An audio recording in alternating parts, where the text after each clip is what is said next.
Hello. Hello and welcome to Cornerstone Advanced Training. The purpose of this video is to answer to the questions of participants who are repeatedly asking us how to use the systematic approach and systematic approach algorithm. So systematic approach is a tool recommended by American Heart Association, especially for pediatrics who have medical emergencies. So it is very obvious that the management of medical emergencies, especially when it's with the pediatrics, need a proper action in a right time. So the problems mostly our healthcare providers are facing is losing their temper, getting panic, and don't know where to start with and how to proceed with. So the best tools have been examined and assessed and find out that helpful for managing and organizing your efficiency on helping the victims, the pediatric victims, especially on medical emergency situation, is the use of systematic approach. The algorithm which I shared with you is the latest algorithm, which is a 2020 guideline of American Heart Association. Of course, being an official instructor of American Heart Association, so I'm just opening and describing the better use of this algorithm for the participants who are going to join this course soon. So this will be the pre-course orientation for the participants who are joining us. Welcome to this part. So again, as you know, when you are trying to approach children who are having any medical emergency, your first concern is how severe is the emergency. That's why you try to categorize your patient in mainly two groups by going through an initial assessment. So the initial assessment is the first level of assessments in the category of systematic approach. So the objective of this assessment is to identify the life-threatening victims from non-life-threatening victims. So if they are life-threatening, what should I do? If they are not life-threatening, what should I do? So of course, the action in these two cases are a bit different. And the providers who can manage these two cases are different. So those patients who are failed in the initial assessment, which is a very quick assessment and mostly visual assessment, by just looking at the child, you can answer this question, is he in a life-threatening or not? Then it makes your direction easily toward either the BLS approach or ALS approach. So if the child fit on BLS approach, then the action should be so quickly and following the BLS approach. In a BLS approach, what we do? We're more concerned about restoring the circulation of the baby, and then after the circulation, airway management and breathing assessments and breathing management. So I will just go step by step with the algorithms and explain for you. So if you look at here, we are just going to talk at this stage about the initial assessment as one of the first level of assessment. Initial assessments, again, it should be done very fast and quick. And the results of initial assessment, either it will be failed or passed. So what do you assess on initial assessments? So you assess the appearance, work of breathing, and the color of the baby. So appearance of the baby, how it look like. Is he active or passive? Is he moving or not moving? So the first look, you can make a decision, either he pass or fail. The second thing you look at the chest of the patient. Do you see an effort on breathing? Do you see a chest rise on breathing or not?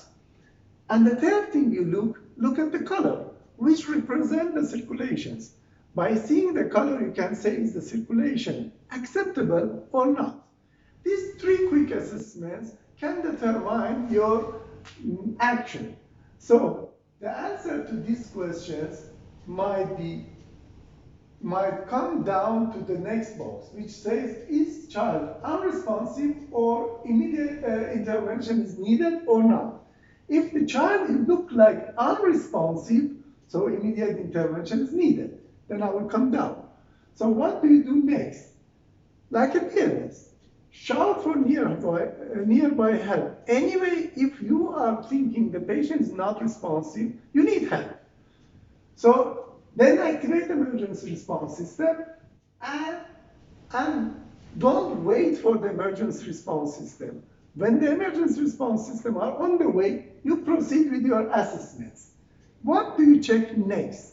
Check the patient PALS, because any unresponsive patients, any unresponsive children who fail on initial assessment, possibly they may require basic life support. Again, I'm now going to assess my child for basic life support. What do you do on basic life support? Check the patient's central pulse, either carotid pulse in elder babies, children, and brachial pulse in smaller children. Central pulse, presence of central pulse should give you little relief to proceed with the next assessments.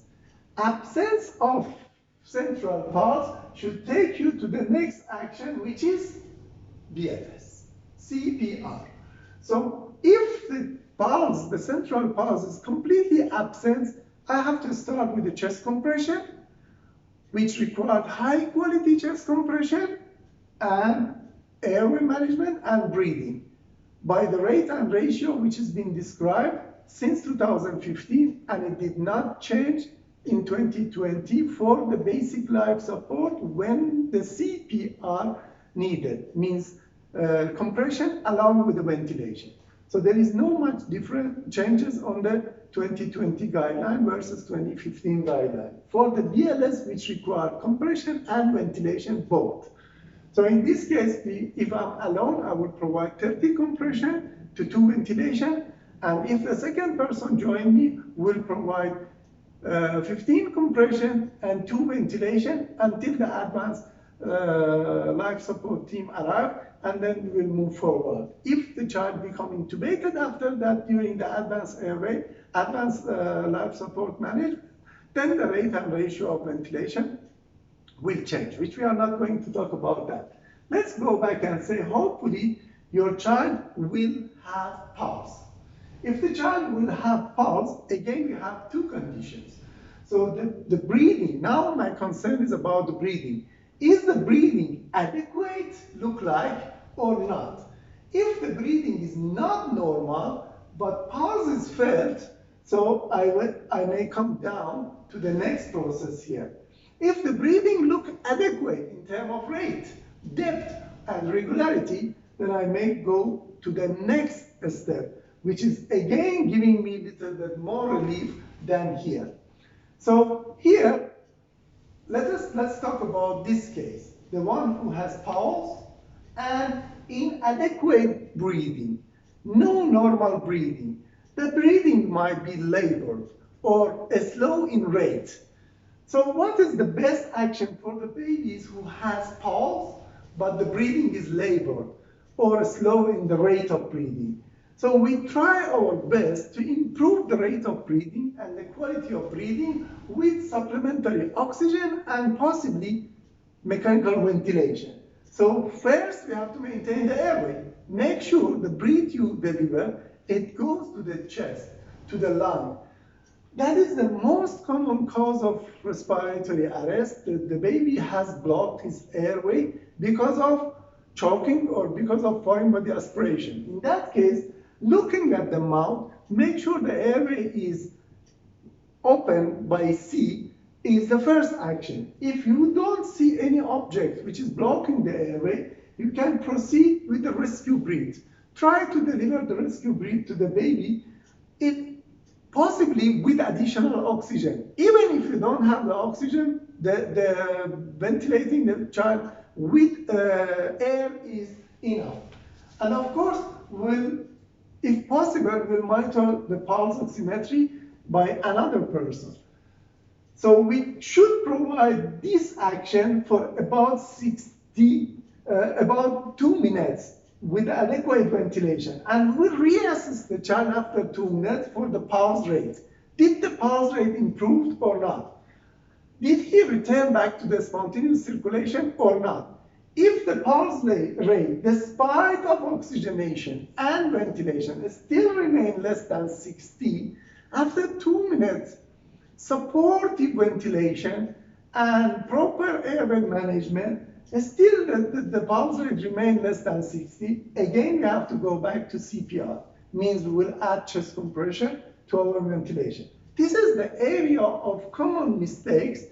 Our colleagues coming to the PALS course, they started with the rush to give the chest compression from the beginning for any child who has bradycardia, which has been clearly described during your basic life support course as the chest compression only indicates if initially the child has absence of the central pulse or if the child has inadequate pulse with despite of oxygenation and ventilation, still the heart rate remain low. With 2 minutes support, still the heart rate remain low. Then possibly we have to start with the chest compression and follow the basic life support and CPR process. Again, lastly, the message from the experience is most of the children's heart rate increases when you provide adequate ventilation. Adequate high-quality ventilation with the proper airway management increases the heart rate of most of the children and they don't need chest compression. Try to avoid reaching to the chest compression because chest compression is not an easy procedure and it always has some complications which we try to avoid that. So let us be more optimistic and say your child has pulse and even the breathing look like adequate. So in that case, we move to the other box, which gives us more relief, and then it allows us to spend more time on assessing the child.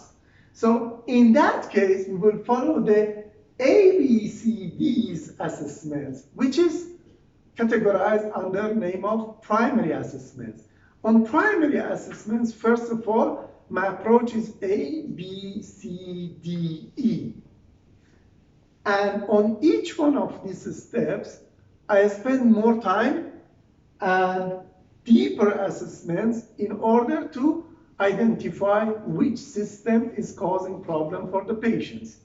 So the discussion in details about primary assessment will be done in the next video, but remember, if we go further, to follow the primary assessment, we have to keep following a circle of evaluate, identify, and intervene. So it means I will evaluate the child based on system by system, based on step by step, first about the airway, second about the breathing, third about the circulation, fourth about the disability, and fifth exposure of the child. And each problems I found during this process, I have to identify the problem and proper intervention for that problems.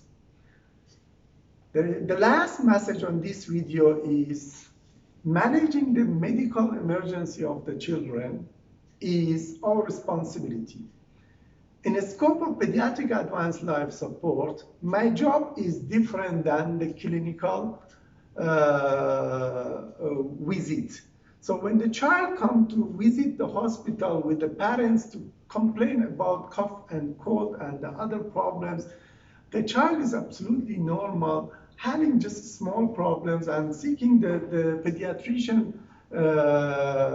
advice about his or her diagnosis. That is totally different than coming to the emergency with the acute emergencies.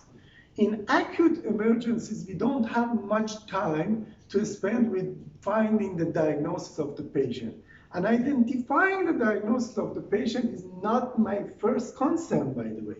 My first concern is to make sure the vital systems are working well.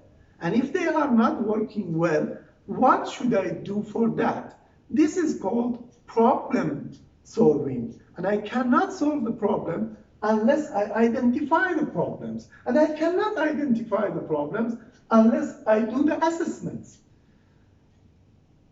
In this regard, the assessment is a core of pediatric medical emergency management. But which assessment? What assessments? What to assess?